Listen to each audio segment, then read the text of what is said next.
Today we're going to be learning Yoma Daf Yud Bet. Today's daf is sponsored by Perry Rosenfeld on the 11th yahrzeit of Yeshayahu Zev Willie Rosenfeld, who took great pride in the accomplishments and learning of his daughters. His devotion to hilarious storytelling was only surpassed by his love of his family, Yiddishkeit, and the state of Israel. He is sorely missed. Okay, we're going to start our page with a review of where we ended yesterday. So we ended yesterday with this contradiction. We were talking about what constitutes a house that could become, number one, obligated in mezuzah, and then we moved to what could become a leprous house. So for this, we discussed that a Beit Knesset, a shul, even though we had seen earlier that a shul only if someone's living there is it obligated in mezuzah, we saw here a source that said that a shul is obligated in mezuzah and could also become a leprous house. To which the Gemara said, but wait, could it really? Don't we have a source that says, a different Braita that says, it can't become a leprous house? Okay, I charted out the end of this on the sheet. So if you have the sheet in front of you, you can use the sheet to help you that you can find on the website on today's daf post. So then we brought that, well, we'll give you three possible explanations. And today we're going to focus on the last one. So the first explanation was to say, oh, just like by mezuzah, there's a machloket, Rabbi Meir and the rabbis, about whether a Beit Knesset, a synagogue, is obligated to mezuzah or not obligated. Likewise, we'll say the same thing holds for nigaim. Also the same thing for a leper's house. Okay, same issue, machloket, Rabbi Meir, Chachamim, and that's easy. Then we say, well, alternatively, you could say the rabbis agree that both these sources go according to the rabbis, who say that a mezuzah house is, a synagogue, not obligated in mezuzah, in which case also wouldn't become a leper's house. So how do you explain the contradiction? Well, they're talking about different situations. One has somebody living there and one doesn't have someone living there, two different types of shuls. And that's what they mean. The third option was to say, no, neither is talking about. Everyone says it's not a dirah. There's nobody living there. And yet, why would one side think that it could still be a leper's house? That's for a different reason. It's because maybe one, again, describing a different situation, a different type of synagogue, but from a different perspective. One is in a big city and one is in a small town. And then we end it by saying, right, in a big city, nobody feels ownership over it. It doesn't really belong to anybody. And therefore, it's not considered a house. Whereas in a small town, it's kind of like a jointly owned synagogue by all of the people who go there. And therefore, right, maybe you could say if people pay membership dues, maybe they have some sort of ownership over the shul.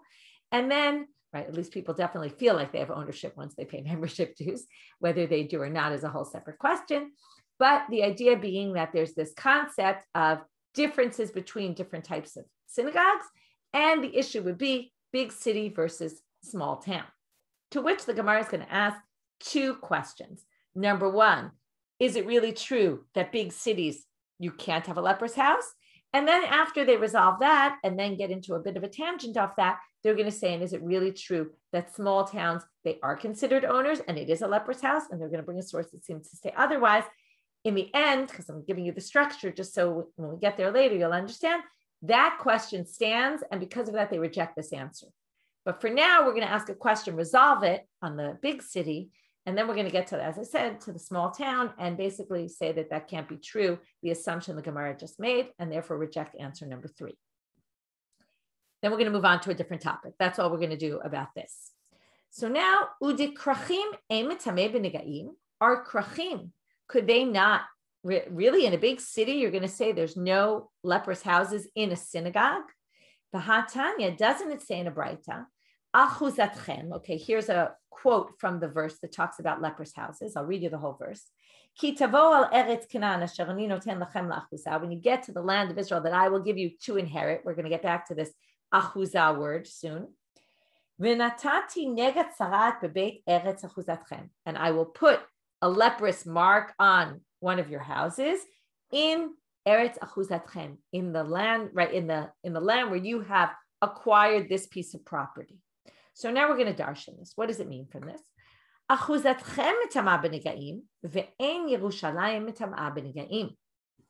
So where you dwell and where you have inherited, that land will be given to you. That land can possibly have leprous houses in it. But what can't? The whole city of Jerusalem. the whole city of Jerusalem, why not? Well, we're going to learn that there's a machloket. We're going to explain this only later. There's a machloket about whether Jerusalem was given as inheritance to one of the tribes, or when they got to the land, they divided all the land up into tribes. Was Jerusalem given out as inheritance or not? We're going to see some interesting machloket there. So according to Tanna Kamma, Jerusalem can't become, no properties in Jerusalem can become leprous. Amar Rabbi Yehuda, ani lo shamati ela makom mikdash bilvad. That's not what I learned. I learned only the temple itself can't become leprous. Yeah. What can you infer from Rabbi Yehuda? Jerusalem's a big city, correct, right? Everybody will say it's not a village, that's for sure. So if that's the case, according to Rabbi Yehuda, what does he think about shuls in Jerusalem? They're not the Beit HaMikdash, so a shul in Jerusalem could become leprous, according to him. Ha-batei knesiyot u'batei midrashot mitamim b'negaim v'af agav dekrachim ninu. Even though this is a krach, a big city, it still seems, Rabbi Yehuda is saying, if there was a shul in there, it could become leprous. So therefore, we're stuck. But no, we're not so stuck, because we can change one little letter and it could make the whole difference. And maybe what Rabbi Yehuda said was a little bit different, which is going to make all the difference for us. Ema, one could suggest that maybe what Rabbi Yehuda said was the following. Amar Rabbi Yehuda, ani lo shamati ela makom mekudash bilvad. Any sanctified place, not mikdash, the temple, mikudash, which means sanctified. Maybe he's excluding only sanctified locations, which would then include any shul, they added the word, if you notice, the Beit Midrash, any place of learning, any place where there's some sort of God dwelling, and some sort of ritual to God or learning to God, all that would make it not leprous. Okay, that can't be leprous. So now we're back to, okay, so Jerusalem's a big city, but that doesn't affect us, because what did we just say?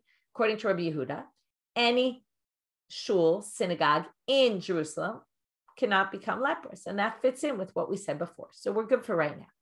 But before we get to our second question on, is it really true that the villages can become leprous, the shuls there, which we're going to, as I said, we're going to have a problem with that.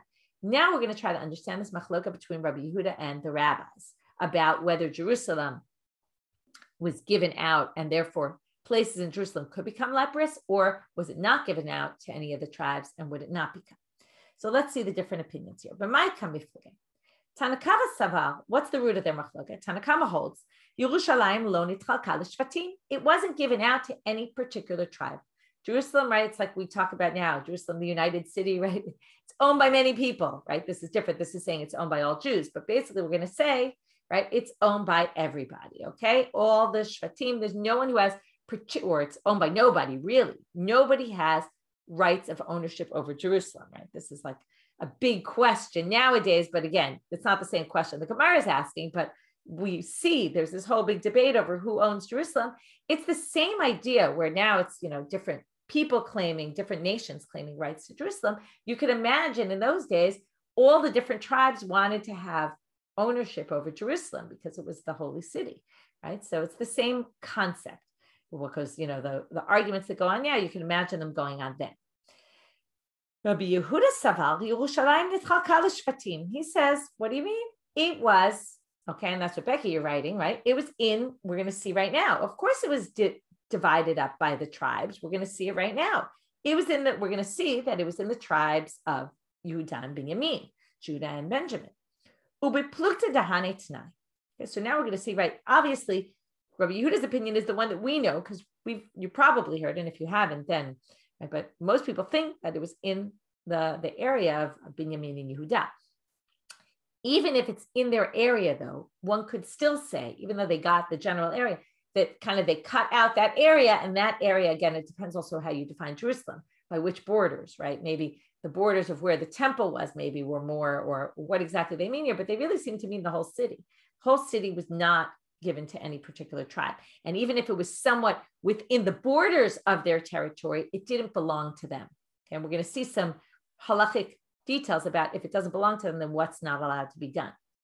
So now we're going to say, and Gita, you asked about hefker. If something was unowned, I assume it wouldn't become leprous.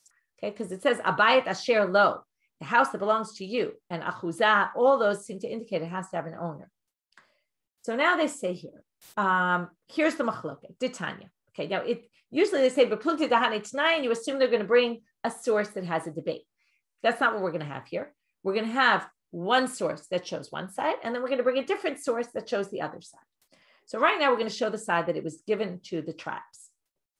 Beplugta Dahane Tnai, Ditanya, as it says in the following bright. Mahaya b'chalko shel Yehuda, which parts, okay, now assuming it was owned by Yehuda and by Binyamin. So the question is, which parts belong to who?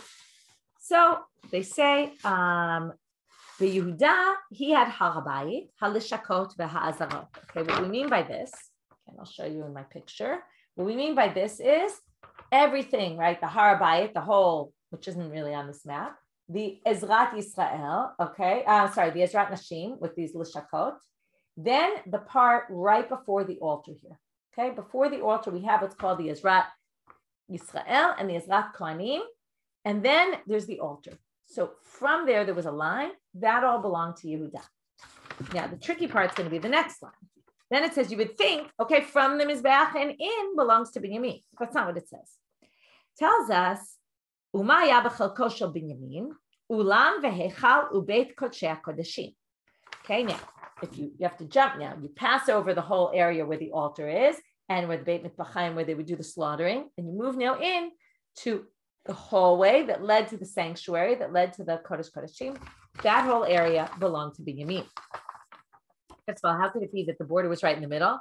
Because remember, when they got the land, they got land, and only later did they build the temple. So when they built the temple, it happened to be that the location that they chose for the temple was partly Yehuda and partly Binyamin. Okay, that obviously happened later. So now, what happened to the part in the middle?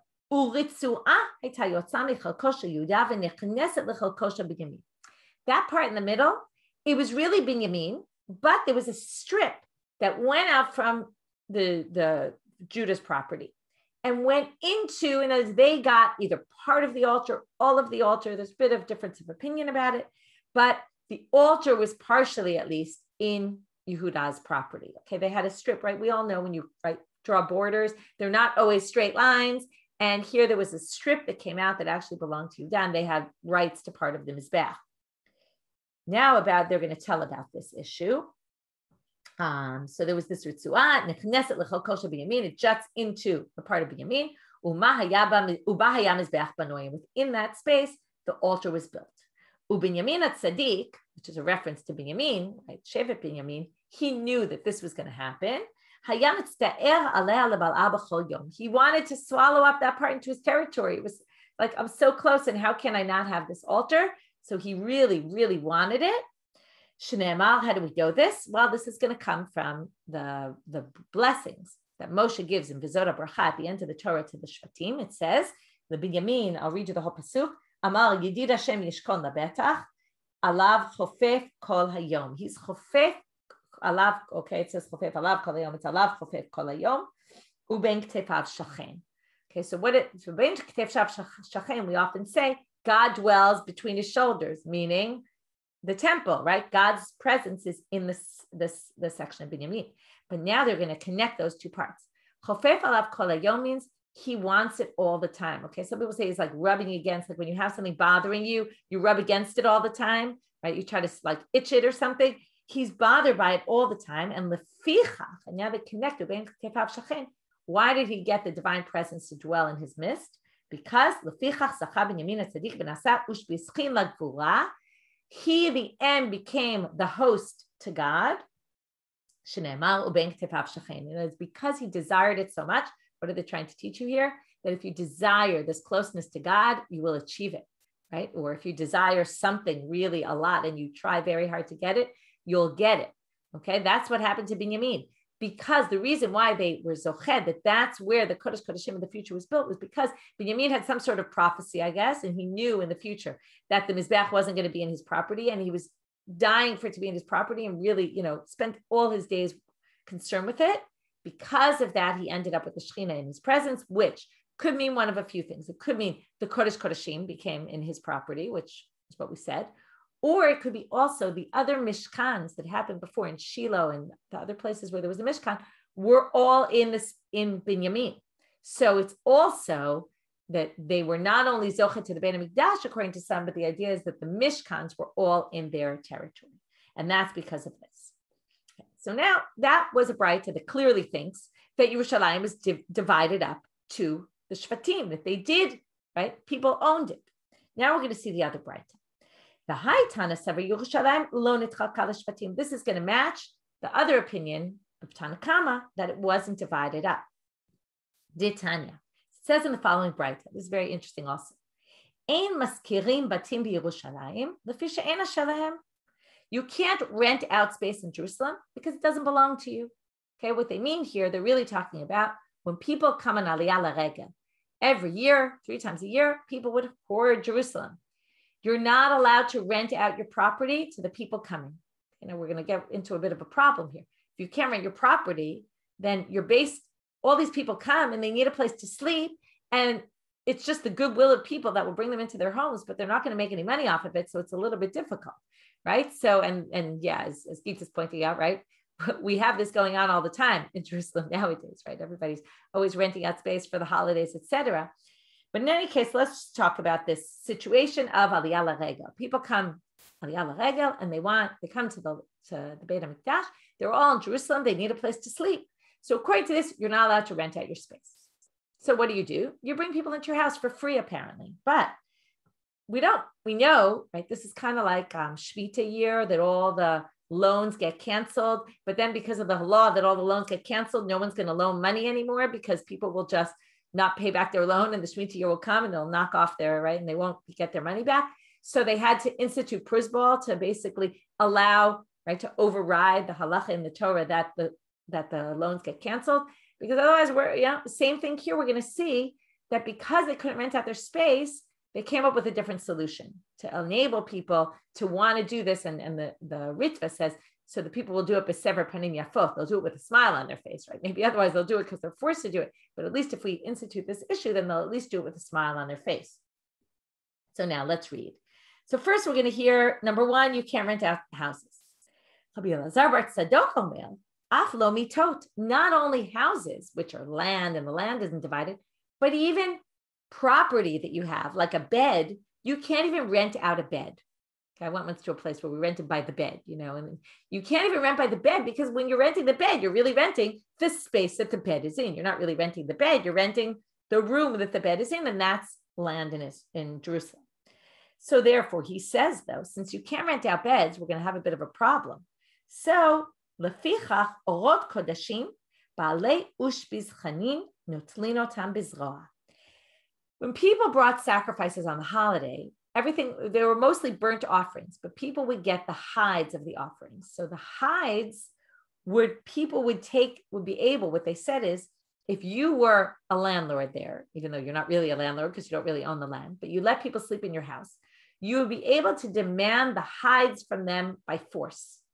And that they instituted in order to allow people to, as the Ritva says, to do it b'sever panim yafot. So they'll do it with a smile on their face because they know at least they'll get something for it, even though it's not exactly the same value of maybe what rent in the time of the Beit HaMikdash. You can imagine, right? The demand was so high, rents were going to go skyrocketing. But right, and maybe this was also a way to prevent that. And Amar Abaye says something cute here, which is Shema Mina. Well, we can learn from here that what? We can learn from here that if you're the guest, you should, right, don't wait for them to take it by force, but you should offer your host the hides from your animal, because right, you should give them something even though you're not obligated to. This is like a good example of something relevant, right? You would go to someone's house for Shabbat, if you're sleeping over or even just eating a meal off, and you bring a gift, right? Even though you're not going to pay them, they would never take rent from you. But on the other hand, they're going out for you, and you should compensate them in some way. So you should bring a gift with you. So that's something we learn from this sugya that Abaye says, you should learn from here.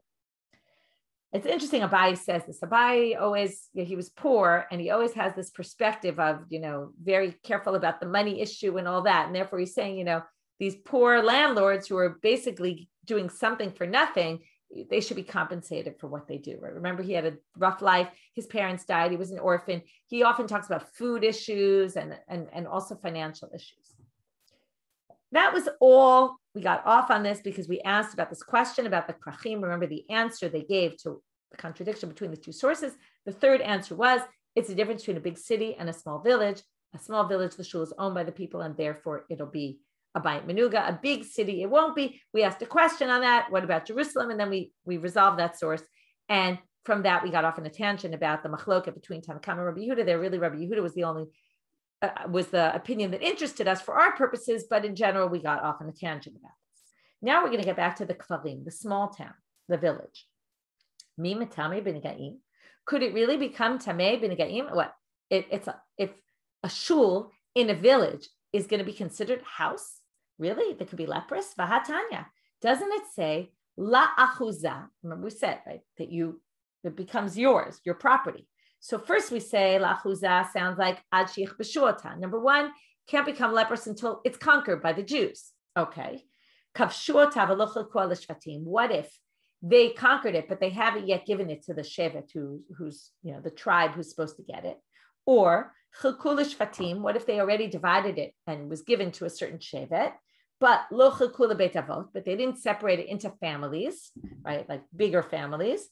Chilku l'beit avot. What if they did separate it by families, but even within the family, there was a big family? What if? But let's say you're in this big family and you don't know yet which house among this whole or which space is going to be yours. Could it be a bayit menuga? If it hasn't become yours yet, it's in your family's possession, but you haven't divided up all the houses, who's getting which house. So could it be leprous? Minayin. Talmud lomar, uva asher lo abayit, misha miyuchad lo, yatzuelu she'em miyuchadim lo. We learn because it says it's his house. We learn from there, it has to be a house that belonged to someone. If it's ownerless, even if it's owned by the family, but nobody yet lives there, and we don't yet know who's going to live there, then even if I'm not living there yet, but if it's designated that this is my house, then it can become leprous. But if we haven't divided it yet, whose house is going to be who, then it can't be leprous. So now what are they saying here? Therefore, what? This shul that's in a village doesn't belong to a particular individual. It's true, we all own it as a community, but it's not a house designated to someone in particular, and therefore it can't possibly be that it will become a leprous house, and therefore, that means it seems like it must be like what we said before, meaning we're rejecting answer number 3, and we're going back to either number 2 or number 1, which was either to say it's a machloket Rabbi Meir, Rabbi Chachamim, and each one holds by a different opinion, each braita, or it's all according to the rabbis that it's not obligated mezuzah, but it's describing different situations. One had someone dwelling there and one didn't have someone dwelling there, and that's why the one that had someone dwelling there would be obligated mezuzah and the one that didn't would. Okay, that's how we resolve. Now we're moving on to a new topic. Not new entirely, but new from what we were dealing with. Now we're up to the case where the Kohen Gadol becomes pasul, he becomes disqualified, and now we bring someone else in place of him. Matkinim lo kohen achim. Now we're going to raise a particular issue. If someone replaces the Kohen Gadol, and he functions now as a Kohen Gadol, he needs what's called chanicha. He needs initiation. There has to be some sort of initiation rite. Usually what happens is he'll start doing something with the 8 clothing that the 8 garments that the Kohen Gadol is supposed to wear. And it seems like, although I think it's a bit of a question, it seems like this is a public statement that I am now the Kohen Gadol and everybody knows, and therefore it has to be noticeable, which we're going to learn from our sugya. And therefore he works with the 8 garments and everybody knows he's the Kohen Gadol, and that's his initiation. Okay, we talked about initiation, right? There's a mincha he brings, there's other things of initiation, but here we're talking about some sort of initiation that he has to do with the clothes of the Kohen Gadol on him. We're going to have a problem now. If the Kohen Gadol becomes pasul, let's say in one of the days before, so that's easy. So he works on one of those days before Yom Kippur, perfect. However, what happens if so I see you're asking, does he go into segregation? I assume if it's a few days before, he probably does separate, although I'm not sure. He certainly doesn't go into segregation when he's in waiting. We already discussed that, right? He doesn't need this separation. The separation is important, but it's not what we call ma'akev. Remember, it doesn't disqualify his work from being work. But let's say Yom Kippur comes, and Yom Kippur morning, the Kohen Gadol becomes impure. So now comes in the new Kohen. What's the problem?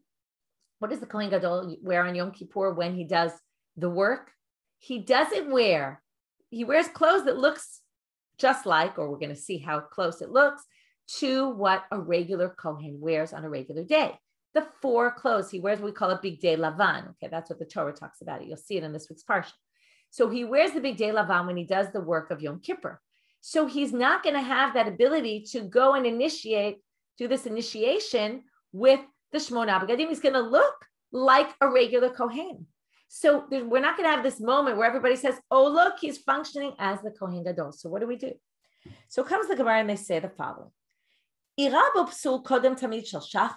if it happened early in the morning, before, or let's say the night before they did the sacrifice of the daily Tamid sacrifice, that I said specifically, the Kohen Gadol on Yom Kippur, when he does the Avodat Yom Kippurim, he wears the 4 garments. But when he does the regular Avodah, the Korban Tamid of that day, he wears regular clothes, regular Kohen Gadol clothes. So that would be perfect. If it happened before the Tamid Shel Shachar, we do the chinuch, that's the initiation, the chanicha, with the Tamid Shel Shachar. Okay, we do it with the morning sacrifice. Perfect. But what do we do? So well, we use the avneit as our distinguishing feature, okay? Because if you remember, there's this whole debate. I'll remind you. We talked about the avneit of the Kohen Gadol during the year was made of wool and linen, combination, shatnez, even though normally we don't have shatnez, but the Torah says that's what it's made of. So it's okay that it's shatnez.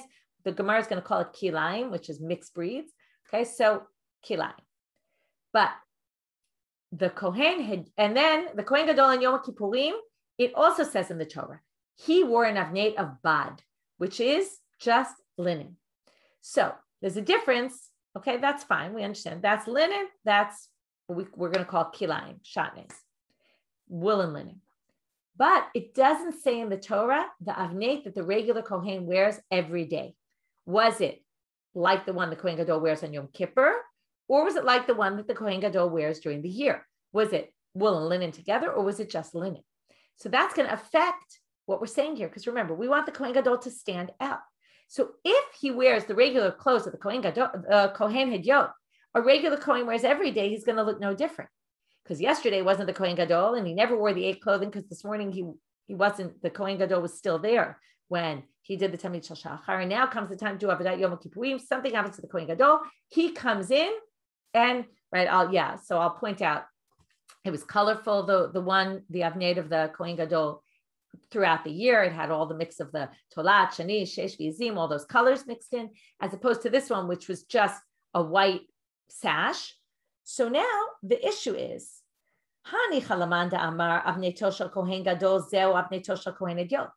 if you say the Kohen Hedyot had the same thing that the Kohen Gadol wore all year, which means it was this colorful one that was different than the linen one that the Kohen Gadol wears on Yom Kippur, then it will be very obvious. If it was different, then it's true he looks like a Kohen Hedyot, but with one difference. He's wearing an avneit that's different, and that sets him aside, and everyone will know he's the Kohen Gadol. And this, right, again, it's not 100% clear, but it looks like that it's okay, one second. Boots is pishtan. It's the same thing. Boots, it means linen. So if he's wearing, so again, it's a bit of a question. Is it for himself, or is it for everybody else? But it seems to me like it's more for everybody else. So now the issue is, if you say it's that on Yom Kippur, the Kohen Gadol wore a different avneit than the regular Kohen Hedyot wore all year round, because the regular Kohen all year round wore the same thing the Kohen Gadol wore on every other day of the year, but not on Yom Kippur, then he'll stand out, and that's perfect. Okay? But, Ela Lamanda Amar Avnei Tosha Kohen Gadol, Lo Zeu Avnei Tosha Kohen Hedyot. And this, by the way, we saw this machloket a few days ago. If you say he didn't have the same one, and it was just simple linen, and then it's the exact same thing as the Kohen Gadol is wearing, then the Kohen Gadol on Yom Kippur is wearing exactly the Kohen Hedyot's clothing. In which case, you can't say that, this is what we like to say, the clothes make the man, right? The clothes don't distinguish him in any way, shape, or form. So therefore, ma'ika l'meimer, what are you going to say? So Amar Abaye, lovesh mona umehapech betzinora. It's true there's no more avoda left for him to do, but we'll find him something he can do. He can go take it. There's a picture of this on the page. I'm not going to share screen because it's not so important to see, but you can go look at the link on our site. But he takes he pokes it with something, the meat that's on the meat from the korban tamid that's burning on the altar, and he flips it, right, with like a barbecue utensil. Okay, he flips it, and that's considered enough. He does that with his 8 garments. Everybody sees he's got his garments on. He's doing something significant. How do we know that that's a significant action? You wouldn't think so. Well, Kid Rav Huna, as Rav Huna says, the Amar Rav Huna, Zal shahapach betzinora chayav b'mita. If someone who's a non-Kohen, a non-priest, comes into the temple and flips the meat that's on the altar, he gets the death penalty, which obviously shows that's an important action. He wouldn't be getting the death penalty if we didn't view that as an important action. And therefore, we say that's his chanicha, that's his initiation. Okay, so he wears the clothes for a moment. He does some sort of action in the temple that's important, and it's all good. But, right, I should point out, thank you Ruth for pointing out, he's chayav mita bidei shamayim. Okay, a zar that does any work in the temple, a non-Kohen, gets killed in the hands of God. Okay, we don't do that in the court. Rav Papa Amar avodato mechanachto. Rav Papa says, what are you talking about? It's not the clothes that make the man. It's the work that makes the man. It's what he does. His avoda is mechanachto. If you're standing outside and again, whether it's the people outside or people inside, or it's he himself, once he starts functioning as the Kohen Gadol and doing all the work that the Kohen Gadol normally does in the temple on Yom Kippur, that's his initiation. What more do you want? What proof do you want that he's a Kohen Gadol? More so than he's doing the work that the Kohen Gadol is supposed to do on Yom Kippur, which no one else can do. So that's enough of a proof. And how are we going to say that this is good? Because Milo Tanya, does it not say in a Braita, Kol kelim sha'asa Moshe mishichatan mikadashtan mikam va'elach avodatam mechanachtan. If you remember, we talked about the Miluim, and we read this a few weeks ago, where what did Moshe do when we read it in Parshat Shavua, right, in Shul? When Moshe did the whole Miluim, the Yemei Miluim that we were discussing for a while, he poured oil on all the kelim in the mikdash, right? Forget about trying to clean all that stuff, right? Imagine pouring oil on all your utensils in your kitchen, what a mess it would be. But he poured this oil on the utensils. And then what happened? That sanctified them. That happened once in history. Any other time, right? Obviously, we didn't use only those utensils that Moshe anointed in the future. Later on, any utensils that became sanctified, what sanctifies them? What initiates them? What creates this initiation process for them? It's not the oil anymore. It's avodatam mechanachtan. It's when you start using them for the first time, it becomes clear what the use of that utensil is. And that's going to be the same thing by this Kohen Gadol. So in the end, they basically say you don't need anything more noticeable than the fact that he's functioning as a Kohen Gadol, and that can work. So either you say the avneit, or you say it's the fact that he works. So hachanami, likewise, you could say it here, avodato mechanachto. So it's his work, his functioning as a Kohen Gadol that's going to be his initiation. Now we're going to have a digression about this idea of the avneit. Okay, we're going to talk about a machloket and different traditions about who said what in this machloket. Ki'ata Rav Dimi Amar. When Rav Dimi came, we're going to have Rav Dimi first and then Ravin. These are both people who lived in Israel but came off into Babylonia and brought traditions with them. So when Rav Dimi came, he said, Avneito shel Kohen Hediot. I'll tell you about this topic. A Kohen Hediot, he says, Rebbe Rabbi Elazar and Rabbi Shimon, the two of them have a debate about it. In other words, with this debate that we've been talking about, it's a debate between Rebbe and Rabbi Elazar and Rabbi Shimon. Right? Until now, we just said it was a debate. We didn't know anything. He's telling us some information, but not all the information. Chad amar shel kilayim v'chad amar shel boots. Here's the boots, Eileen, that you were asking about before. One says it's kilayim, it's this mix of wool and linen, and one says it's boots, which is linen. Now, he doesn't know who said what. So the Gemara is going to say tistayim. Tistayim is a word they use. We saw this just a few days ago. I don't remember how long ago, but we have Rabbi Yochanan and Rabbi Chanina. We were trying to figure out who said what. Tistayim means we're going to take a situation where someone says, two people had a debate about something. We don't know who said what, but we're going to figure it out right now from the following source. Tistayim di Rebbe Huda Amar Shel Kilayim. The structure is going to be like this to make it clear where we're going. We're going to have a Braita to try to prove that Rebbe is the one who says Kilayim. We're going to reject that Braita as proof. It's not going to be a good enough proof. But then we're going to bring Ravin, who says the same thing as Rav Dimi, but he knows already that Rebbe said Kilayim and Rabbi Elazar Rabbi Shimon said boots. In other words, he has the same tradition, but he has the details of who said what. So we're going to end with that. But we're not going to be able to figure it out from Rav Dimi himself and from this Braita, but we will figure it out from Ravin's tradition. So they're not disagreeing. It's just the structure is different. So Tistayim de Rebbe Huda Amar Shel Kilayim. So Tistayim literally means we're going to conclude, but as I said before, it's always used in a context of concluding about who said what. It's always used in that context. I think always. It's not used as we can conclude something else. It's always used as when we have two opinions and we don't know who said what, say this person said this. So whenever you see that word, you know that's where they're going. So Rebbe must be the one who said that the regular Kohen on a regular day had the exact same thing, the belt, as the Kohen Gadol on a regular day, which was this mix of wool and linen. How so? Tanya says in the following Braita, Ein ben Kohen Gadol Kohen Idiot ela avnet divrei Rebbe. Here Rebbe says there's no difference between the Kohen Gadol and the Kohen Idiot other than the avnet, the belt. Now, we don't yet know, okay, do we mean the Kohen Gadol on Yom Kippur or the Kohen Gadol all days of the year? So hold off on that. Rabbi Elazar, Rabbi Shimon Omer, af lo avnet. He says, even the avnet, there's no difference between them. So now we have to figure out, because if we fill in Kohen Gadol on Yom Kippur, or we fill in Kohen Gadol all year, we're obviously going to come to a totally different conclusion. So we have to figure out which one it is. So the Gemara is going to say it's obvious which one it is. Emat. When? What day are we talking about Kohen Gadol? Well, if you're talking about the Kohen Gadol on all days of the year. Now let's go back to Rebbe. What did he say? There's no difference between what a Kohen Gadol wears every day of the year and what a Kohen Hedyot wears every day of the year, other than the avnet. Now, you can't possibly say that because there were a lot of differences between what they wore. The Kohen Gadol wore 8 garments and the Kohen Hedyot wore 4. So Tuvaika, there's right, if you're going to say it's all the year, all during the year, Tuvika, there's many differences between them, not just one. Kohen Gadol Mishamesh B'Shmona, the Hedyot Ba'Arba'ah. The Kohen Gadol wears 8 garments, and so there's obviously 4 garments plus the avnet of difference. So that can't possibly be. Elalav, so the subject must be Kohen Gadol B'Yom Kippurim, right? You want to just say in these situations, why did they just specify, right? It would have made things much simpler. So, but for whatever reason, they didn't.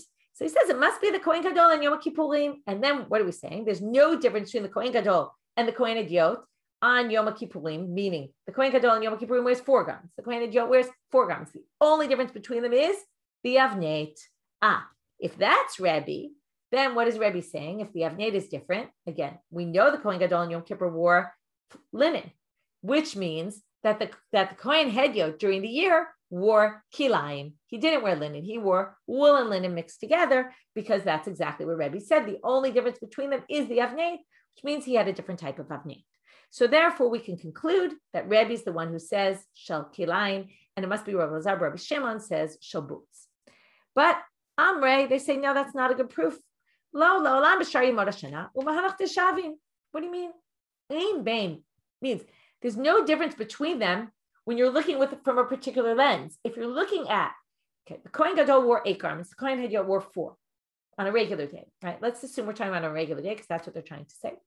So there's obviously more differences than just the avnet. But the 8 garments that the Kohen Gadol wore, 4 of them were the same ones that the Kohen Hedyot wore.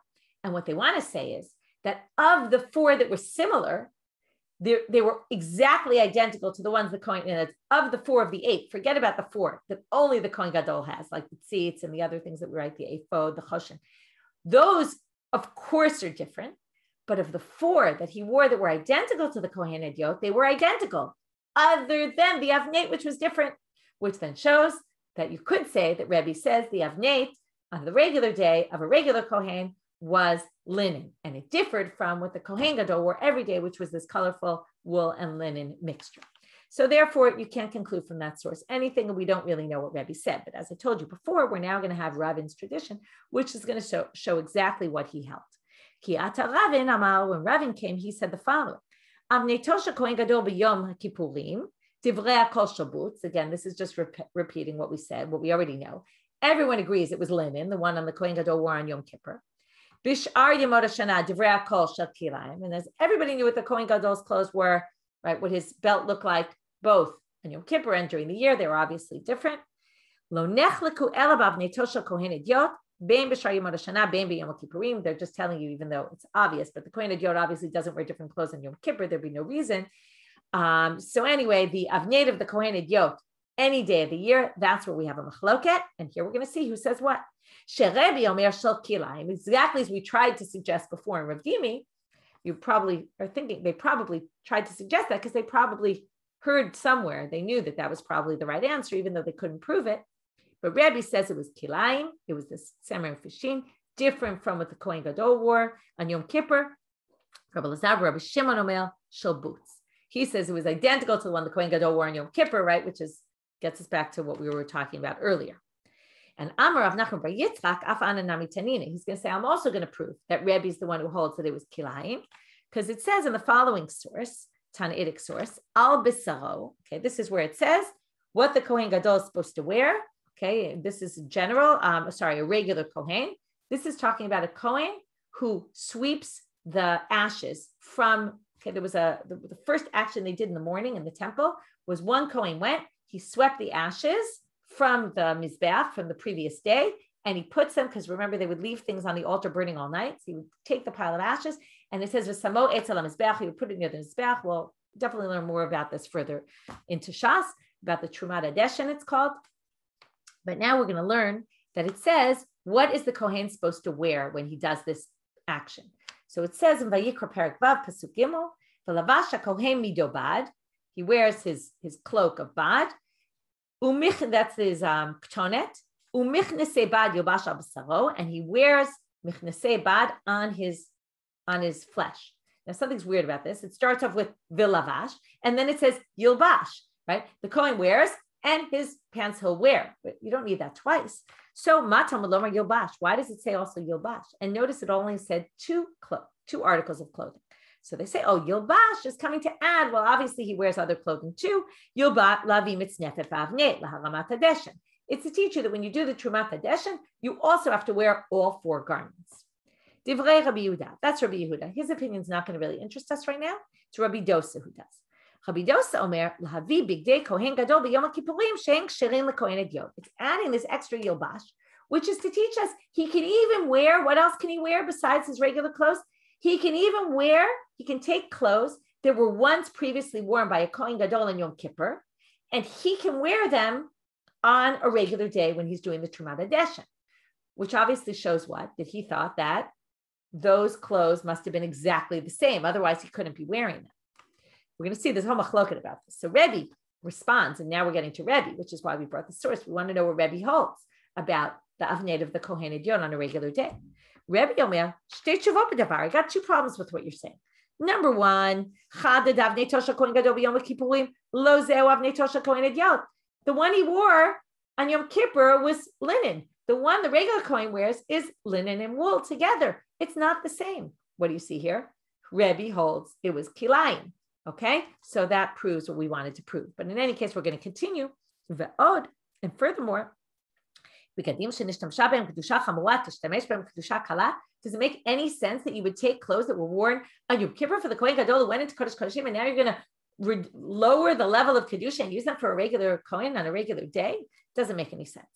So he darshans Yilbash in a different way. To include even ones that are worn out. Okay, this is very interesting. It sounds like even ones, right? That even if they're worn out, you can still wear them for the Trumat Hadeshen. Rashi points out a different parshanut, which he rejects, but I thought it was very interesting. He says some people say he's supposed to wear worn out clothing because he's doing dirty work. Right? You don't wear, and he quotes the source that we actually saw at some point, you don't wear the same clothes when you're cooking than you do when you're serving, right? There's different clothes for different things. And when he's doing this dirty, messy work, then you wear these other clothes. But Rashi rejects that, and he says, no. And they prove it because also when you take the deshen out of the temple entirely, then you're supposed to wear different clothes. But he says that's a much messier job. And this was not so messy, right? You're just kind of sweeping it away. It's not as dirty a job. You could still wear your regular clothes. But it just means even if they're worn away, which obviously doesn't mean if they're torn. If they're torn, of course, it's a problem. But if they're just old looking, not such a problem. But as the Rabbi Dosa, the Tamei, he goes according to his own shita because there's a machloket about a different thing, which is what happens to the Kohen Gadol's clothing after Yom Kippur. We're going to see this machloket later. But Detanya v'nicham sham, it says he puts the clothes down. You can pay attention to this in shul tomorrow. Milamed shetunim geniza. From here you learn that they need geniza. V'nicham sham means he put them there and they never left from there, meaning no one else can use them once they were used. But Rabbi Dosa Omer, which is going to match what he said here, shelo yishtamesh b'hem Yom Kippurim acher. Once you use them once, you can't use them for Yom Kippur, but you can use them for a regular Kohen Hedyot. Okay, they just can't be used for Yom Kippur, only once for Yom Kippur. Those clothes, right, they didn't like waste. This is recycling, right? Why waste those clothes? Use them for a different Kohen. Okay, last topic for today. What happens when the Kohen Gadol becomes disqualified? You bring someone else in his place, and then when the Kohen Gadol comes back, who stays the Kohen Gadol? Right? Does he lose his job? Right? What happens to the second one? So we're going to see a machloket. If something happened to him, he became disqualified, and they brought someone instead. The first one goes back to his job, obviously. And the second one has all the laws of a Kohen Gadol, meaning he still wears the 8 clothes. He still works in the temple. He still has he can't marry a widow. He can't be mitame to his relatives. All the things of a Kohen Gadol are upon him, but he's just not technically the Kohen Gadol. Divrei Rabbi Meir. Rabbi Yossi Omer, like when you need something, the Kohen Gadol is supposed to do, the first one does. Rabbi Yossi Omer, Rishon chozer lavodato, sheni eno ha'oi, lo l'Kohen Gadol v'lo l'Kohen Hedyot. The first one goes back to his job. The second one can't be Kohen Gadol, it can't be Kohen Hedyot. He can't work in the temple anymore. It's crazy. You had your fame for one day, and now you're done. I'm going to prove it because there was a case that happened. There was a psul in the Kohen Gadol, and this guy Yosef ben Hillel became the Kohen Gadol. And the rabbis told him, why not? Kohen Gadol mishum eva. You can't have 2 Kohen Gadols there. Even if you're not functioning, you look like the Kohen Gadol. It's just going to create animosity. We all know how that could be, right? You can't have 2 heads. Kohen Hedyot. You can't be a Kohen Hedyot because you only go up in sanctity. This is like the clothing before that we talked about. You can't go down in sanctity. So you can't now work in the temple with only 4 garments as if you're a regular Kohen. That would be demoting you. Okay, we'll talk more about this in tomorrow's daf, where we paskin like Rabbi Yossi, and then the Tosfot says this is relevant for things nowadays when you have 2 leaders. It's very interesting Tosfot. Anyway, we'll discuss it tomorrow. And this issue of they connect it with the famous story of Rabbi Elazar ben Azariah and Rabbi Yeshua and Rabban Gamliel when they kicked him out, and then they brought in Rabbi Elazar ben Azariah, and then they brought back Rabban Gamliel, and what did they do with Rabbi Elazar ben Azariah? So it's a good, interesting story. So we will stop here for today. Have a Shabbat Shalom.